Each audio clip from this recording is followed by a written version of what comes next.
छत्रपती शिवाजी महाराज की जय भवानी।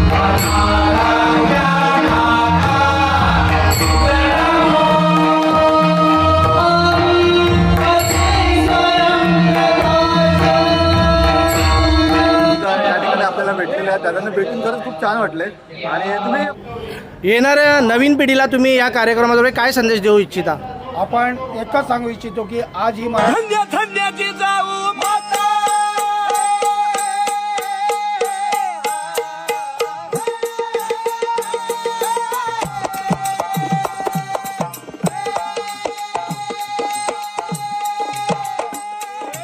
नमस्कार मंडळी, तर मी आपल्या सर्वांचा लाडका शशी, कोकण किंग शशी या मराठमोळ्या यूट्यूब चॅनलमध्ये तुम्हा सर्वांचे स्वागत आहे। तर मंडळी, मी आज चाललोय कांदिवलीला चारकोपला स्वर्गवासी ढोके मामा सामाजिक संस्था या मंडळाला भेट द्यायला। त्यांचा तिथे वर्धापन दिन आहे। वर्धापन दिनानिमित्त या मंडळाने अनेक सांस्कृतिक सामाजिक कार्यक्रमाचे आयोजन केले आहे। तर पाहूया या व्हिडिओमध्ये कशा प्रकारे यांनी आयोजन केले आहे।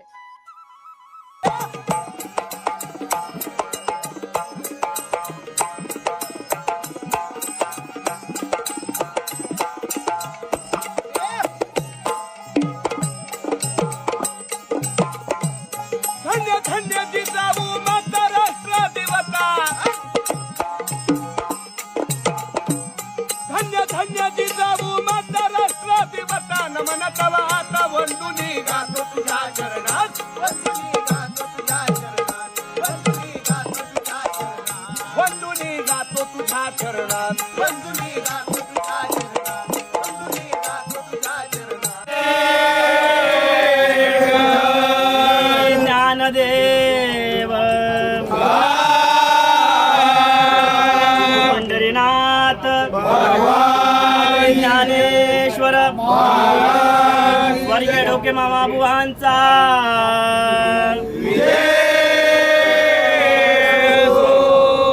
छत्रपती शिवाजी महाराज की जय भवानी। जय शिवाजी। जय भवानी। जय शिवाजी। हर हर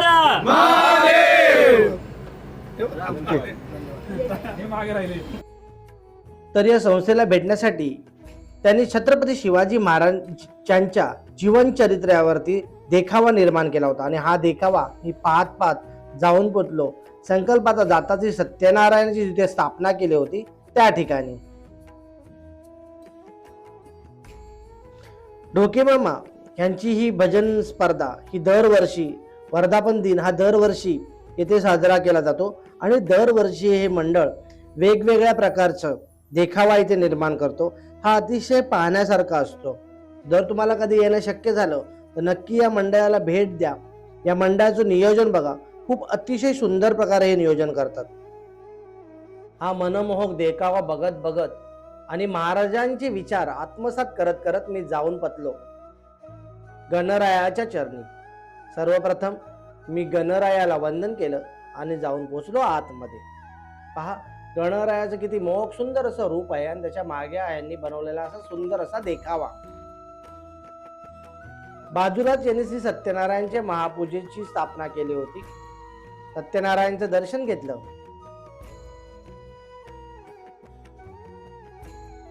आई भवानी जेव्हा छत्रपती शिवाजी महाराजांना त्यांची भवानी तलवार देते त्यावेळीचा हा देखावा या मंडळाने इथे सादर केला होता। अतिशय मनमोहक हा देखावा सत्यनारायणच्या पूजेनिमित्त त्यांनी तिथे रचला होता। पाहून खूप भारी वाटत होतं।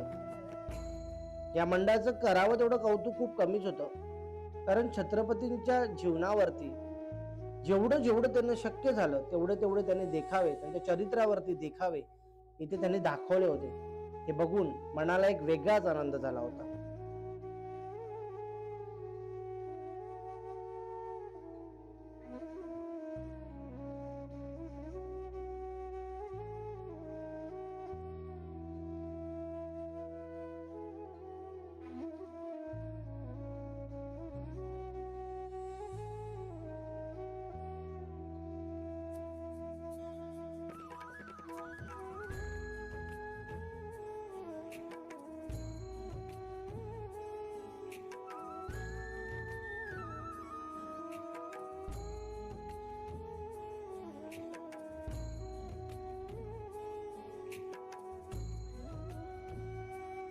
मग मी जाऊन पोहोचलो सभा मंडपाकडे.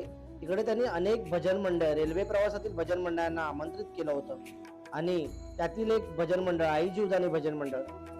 आणि या भजन अतिशय सुरेल आहे. पाहूया त्यांची एक झलक या व्हिडिओ मार्फत. आणि भजन आवडल्यास मला कमेंट्स करून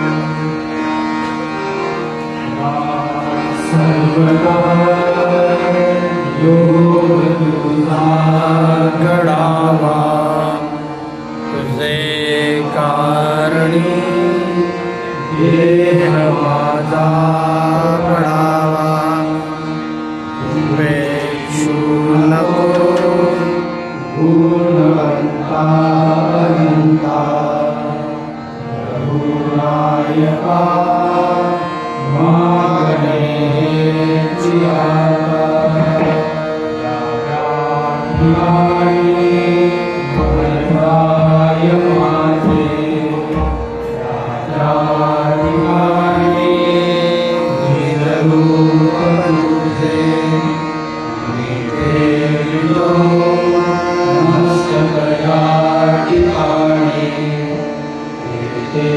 तुझे सद्गुरु पाय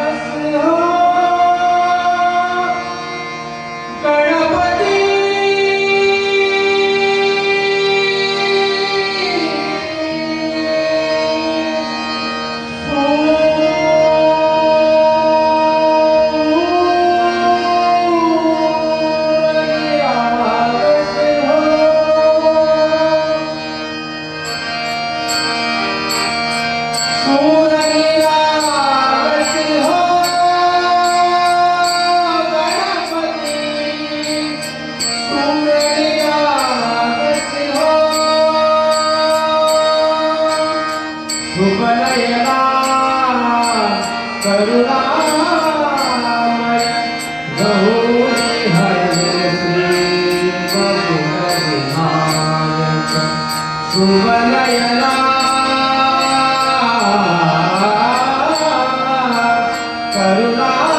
करुणामय गौरी हरे श्री विनायक ओंकार गणपती ओंकार गणपती अधिपती सुखपती छंदपती दंडपती निरंतरी हो निरंतरी हो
सुरसोमनाने भरली लोंढण नित्यरिती व्हावी शरणागत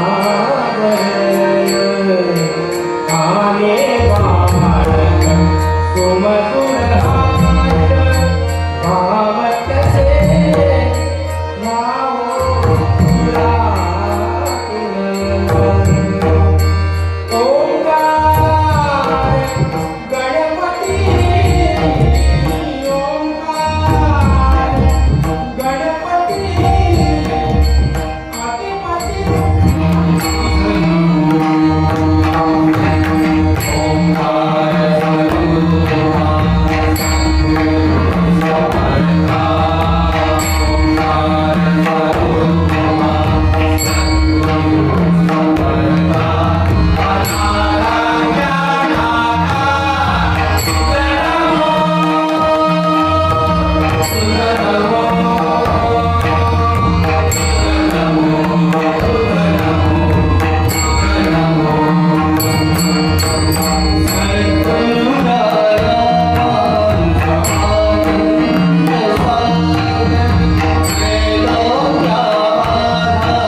युट्यूबर भेटलेला आहे तोडणकर, ऋषभ तोडणकर. तर आपण याचे व्हिडिओ बघत असतो नेहमी यूट्यूब चॅनलवरती. याचा पण यूट्यूब चॅनल आहे. तर आज ढोके मामा इथे आपण आलेलो आहोत. तर ऋषभला सुद्धा त्याच्या पुढील वाटचालीची खूप खूप शुभेच्छा. तर धन्यवाद. आणि त्याचप्रमाणे आज दादा सुद्धा या ठिकाणी आपल्याला भेटलेले आहेत. दादांना भेटून खरंच खूप छान वाटले. आणि तुम्ही भजना रिलेटेड कंटेंट बनवत असता ना, तर दादांना सुद्धा त्यांच्या चॅनलसाठी तुम्हाला खूप खूप शुभेच्छा. थँक्यू सो मच दादा. नमस्कार मंडळी. तर मी सध्या आलो आहे ढोके मामा रेल्वे सांस्कृतिक व सामाजिक संस्था इथे. आज इथे यांची वार्षिक सत्यनारायणची महापूजा आहे आणि त्याच्यासाठी मी आता इथे भेटतो आहे इथल्या कार्यकर्त्यांना. तर त्या कार्यकर्त्यांकडून आता आपण जाणून घेऊया की या पूजेचे स्वरूप काय, या कार्यक्रमाचं स्वरूप काय, कशाप्रकारे हे लोक ही कार्यक्रमाचे आयोजन करतात आणि एकंदरीत याला किती वर्षापासून ही त्यांची परंपरा चालू आहे. तर आपण जाणून घेऊया. काका तुमचं नाव काय? वसंत प्रभू. अच्छा, वसंत प्रभू. तुमचं काका? संभाजी विजय. अच्छा, ओके. तर या काकांकडून आपण जाणून घेऊया. काका, ही परंपरा जी तुमची आता जी भजनाची परंपरा चालली आहे ही साधारण किती वर्षापासून आहे आणि याचा मुख्य हेतू काय आहे? नमस्कार, माझं नाव वसंत प्रभू. मी स्वर्गीय ढोके मामा भजन मंडळाचा संचालक आहे. आपण या ठिकाणी स्वर्गीय ढोके मामा हे नाव, पहिलं माणसाचं नावाचं भजन कसं, हा तुम्हाला पहिला प्रश्न पडेल. तर काय असतं का, जेव्हा ट्रेनमध्ये प्रवास करताना एखाद्याला आवड असते की माझं हे भजन माझं करावं आणि नामस्मरण होत जावं आणि लोकांकडनं ते प्रवास करणाऱ्या लोकांसाठी चांगली एक संदेश जावा की इतर गप्पा पत्ते खेळण्यापासून, जुगार खेळण्यापासून त्याच्यापासून माणसं लांब राहावीत. म्हणून त्यांनी हरिनामाचा हा भजन ट्रेनमध्ये भजन चालू केलं होतं. आणि हा भजन पुरवठा करत माणसं चालू करत त्यांचं अकस्मात त्यांचं 2002मध्ये नोव्हेंबर 2 या दिवशी त्यांचं निधन झालेलं आहे. त्यानंतर ती परंपरा ही चालवण्याचा माझ्या खांद्यावर जबाबदारी आली. मला सहकार्य करणारे आमचे हे शिवाजी सावंत माऊली त्यावेळी पूर्वी आमच्याबरोबर होते आणि आम्ही अशी भजन मंडळं गेली 41 वर्षापासून आमच्या हा परंपरा चालू आहे. आपला उद्दिष्ट एकच आहे, गाडीमध्ये भजन करत असताना लोकांचा प्रवासी वर्ग, त्या ठिकाणी काही गरजू लोक असतात, काही म्हातारी लोक असतात, काही तरुण परीक्षेला जाणारी मुलं असतात. तर त्यांना प्रवास सुखकर व्हावा, त्यांच्याकडनं कुठलाही धोका त्यांना प्रवास करताना होऊ नये अडचणी निर्माण होऊ नये, तर ती परंपरा सांस्कृतिक कार्यक्रमाच्या माध्यमातून आम्ही ते करत आषाढी एकादशीला आमची भव्यदेवी अशी दिंडी असते. आषाढी एकादशी दिवशी आम्ही पालखी अक्षरच्या गाडीमध्ये पालखी आणतो. ब्राह्मणाच्या हस्ते जसं पंढरपूरचं एक आहे त्याप्रमाणे आम्ही ते त्या ठिकाणी दाखवण्याचा प्रयत्न करतो. आता मुद्द्यावर येतो, गेली 3 वर्ष आम्ही ह्या भव्य दिव्य अशी सत्यनारायणची महापूजा आणि संदेश आम्ही मराठी संस्कृती आणि वारकरी परंपरा जपण्याचं जे आपल्याला या ठिकाणी संतांनी दिलेलं कार्य आहे ते पुढे नेण्यासाठी आम्ही पहिल्या वर्षी या ठिकाणी रेल्वे थीम दाखवली होती. त्या रेल्वेतून प्रवास करत असताना ती रेल्वे अक्षरशः एवढी व्हायरल झाली की जवळजवळ बऱ्याच महाराष्ट्र, कर्नाटक, त्यानंतर मद्रास आणि ऑल ओव्हर याच्यामध्ये ती थीम आमची प्रसिद्ध झाली. गेल्या वर्षी आम्ही पंढरपूरची वारी दाखवण्यात आलेली होती. ते प्रवास करत असताना वारी कशी असते, कुठे कुठे थांबते, तो प्रवास करत असताना ती वारी दाखवण्याचा प्रयत्न केलेला आहे. आणि आता तुम्ही प्रत्यक्ष पाहता ती छत्रपती शिवाजी महाराजांच्यावर आधारित नव्हे, म्हणजे ही कशी ती काल्पनिक नव्हे, तर खरोखरच त्या शिवाजी महाराजांच्या काळामध्ये जे त्यांचे सर्व सेनाधिपती होते तर ते कसे कार्य करत होते, त्यांच्याकडनं कशी हे होती ती आम्ही प्रत्यक्ष या ठिकाणी दाखवण्याचा प्रयत्न केलेला आहे. त्याप्रमाणे आपण आता हे झालं सांस्कृतिकच्यामध्ये आपण लोकांपर्यंत संदेश देणं, मराठी संस्कृती जपण्याचा संदेश देणं हे झालं. त्यानंतर आम्ही लोकोपयोग म्हणून आम्ही आता त्या ठिकाणी आरोग्य शिबिर आम्ही त्या ठिकाणी नियोजन केलेलं आहे. तुम्ही त्या ठिकाणी पाहिलंच असेल. त्याप्रमाणे रक्तदान शिबिर पण आम्ही आयोजित केलेलं आहे. नेत्र चिकित्सा शिबिर केलेलं आहे. हे सगळं विनामूल्य आहे. ज्यांना येणाऱ्या नवीन पिढीला तुम्ही या कार्यक्रमाद्वारे काय संदेश देऊ इच्छिता? आपण एकच सांगू इच्छितो की आज ही मराठी संस्कृती आता आपण ज्याप्रमाणे छत्रपतीच्या शिवाजी महाराजांच्या चरित्राच्या या ठिकाणी जो देखावा निर्माण केलेला आहे, तर आम्ही तरुण पिढीने हेच मार्ग घ्यावा, त्याचा अभ्यास करावा की आपली जी संस्कृती आहे ही संस्कृतीचं जतन व्हावं, कुठेही ती लोप पाहू नये आणि ती पुढे वाढतच जावी. ज्याप्रमाणे छत्रपती शिवाजी महाराजांनी ज्याप्रमाणे एकत्रित सगळे मावळे जमवले आणि ते एकनिष्ठतेने एकच आदेशानुसार काम करत होते, तर त्याप्रमाणे आजच्या तरुण पिढीने त्याचा अभ्यास करावा आणि आपली संस्कृती टिकवण्याचा प्रयत्न त्यांनी केला पाहिजे आणि त्याचा खरोखरच त्याचा उपयोग त्यांच्या पुढील आयुष्याला होईल असं वाटतंय. म्हणून आम्हाला त्यांना आदेश हात द्यायचा आहे की तुम्ही अशा पद्धतीचं पुढील आपली संस्कृती जपणूक करावी. लोकांना काय सांगाल की हा कार्यक्रम तुमचा एक निश्चित तारखेला असतो की तुम्ही तुमच्या आयोजनाप्रमाणे ही तारीख ठरलेली असते? असं आहे की जेणेकरून जर या कार्यक्रमात लोकांना जर सहभाग घ्यायचा असेल तर ते कुठल्या तारीखला किंवा कशा प्रकारे सहभाग घेऊ शकतात? काय आम्ही त्याबद्दल एक माहिती देऊ इच्छितो की आपला पौष महिना म्हटल्यानंतर काय असतं की कुठलंही कार्य जे असतात, लग्न कार्य वगैरे होत नसतात, तर महिला आमच्या ज्या आहेत त्या महिला आता तुम्हाला दुपारनंतर पूर्ण भरलेलं दिसेल, तर त्या महिला एकत्रित येण्यासाठी एकच पौष महिना हा आम्ही अशी तारीख निवडलेली असते जानेवारीमध्ये. आता जानेवारीमध्ये तारीख अशी आम्ही आपल्या कार्यकारिणीच्या आणि आमच्या सर्व सदस्यांच्या एकमेकाने जनरल बॉडीमध्ये ठरवली जाते आणि त्याप्रमाणे आम्ही तारीख जाहीर करतो 1 महिन्यापूर्वी. त्यामुळे सर्वांना त्याची पोचपावती, आता हे विरारला राहतात, कोण असे बऱ्याच ठिकाणी बरेच लोक राहतात आपले सदस्य, तर त्यांच्यापर्यंत ती माहिती जावी म्हणून आम्ही एक तारीख अशी त्यांच्या सर्वांच्या मते ठरवली जाते. तर मित्रांनो, असा आहे हा दिवसभराचा कार्यक्रम. इथे दिवसभरात कार्यक्रमाची रेलचाल चालू आहे आणि तुम्ही माझ्या मागे बघू शकता की सुंदर प्रकारे छत्रपती शिवाजी महाराजांवरती जे प्रत्यक्षित त्यांचे इथे देखावा निर्माण केलेला आहे आणि अतिशय सुंदर बघण्यासारखा आहे. तर या व्हिडिओमार्फत मी तुम्हाला सगळ्यांना विनंती करेन की पौष महिन्यामध्ये हा कार्यक्रम कांदिवली चारकोप येथे असतो, तर नक्की या कार्यक्रमाला भेट द्या. इथे विविध प्रकारचे कार्यक्रम ठरवले जातात, रक्तशिबिर आहे आणि तशा प्रकारे ह्या माऊली आहेत, त्या माऊलीने पूर्ण दिवसभराची कार्यक्रमाची रूपरेषा आपल्याला समजवलेली आहे. तर धन्यवाद माऊली, तुम्ही वेळात वेळ काढून आम्हाला सहकार्य केल्याबद्दल आणि तुमच्या पुढील कार्यक्रमासाठी माझ्या या यूट्यूब चॅनलकडून तुम्हाला लाख शुभेच्छा. आणि महत्त्वाचं अजून एक आहे की 3 ते 4 वेळामध्ये आम्ही खरोखरच म्हणजे हिंदुनिष्ठ असे व्याख्यानकार श्री अनिल देवळेकर महाराज हे सांगलीवरून या ठिकाणी शिवचरित्रावर व्याख्यान करणार आहेत. ते 3 ते 4 वेळ आहे, तर त्या ठिकाणी कोणीही विसरू नका. जर जवळपास असतील तर त्यांनी खरोखर तो कार्यक्रम आवर्जून या ठिकाणी उपस्थिती द्यावी. धन्यवाद माऊली तुमचे, तुम्ही आमचा इंटरव्ह्यू घेतल्याबद्दल तुमचा आम्ही खूप खूप आभारी आहोत. भेटूया. तर या माऊलींकडून जाणून घ्या काका, तुमच्या दिवसभराची जी रेलचाल आहे आजचे कार्यक्रमाचे, त्या कार्यक्रमाचं स्वरूप साधारण कशा प्रकारे आहे? मी जे पहिले फाउंडेशन मेंबर डॉक्टर बाबाजी म्हणायचे आमचे संचालक प्रभू आमचे गुरु आहेत आणि आम्हाला जे संधी दिला त्या संधी आम्ही पण चालतो. आता मी स्थायिक गेलो रहिवासी मांडला होतो, आता विराला गेलो होतो. तरी पण सध्या ही डोकेमा भजन मंडळामध्ये आमचे फाउंडेशन मेंबर आहे आणि आम्ही साहेबांनी दिलेल्या संदेश आम्ही त्यांच्यावर जोपासना करतो. आम्ही त्या भजनातून पण आम्ही वारती प्रवास करतो. अशा प्रकारे या मंडळाचे संस्थापक संचालक यांच्याकडून मी या मंडळाबद्दल थोडीशी माहिती जाणून घेतली. त्याच्यानंतर मी वळलो त्या आरोग्य शिबिराकडे.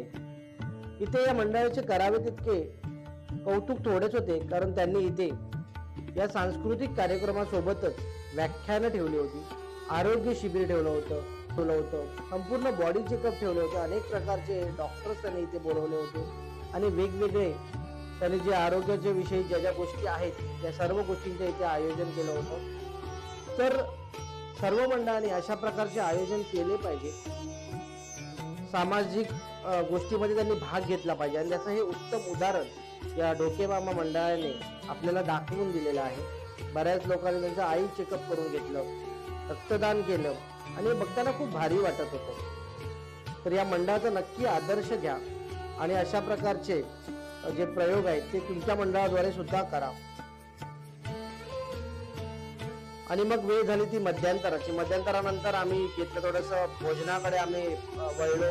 खूप सुंदर प्रकारे भोजनाची व्यवस्था केली होती, अगदी मनमुरादप्रमाणे. सत्यनारायणचा महाप्रसाद घेतला आम्ही.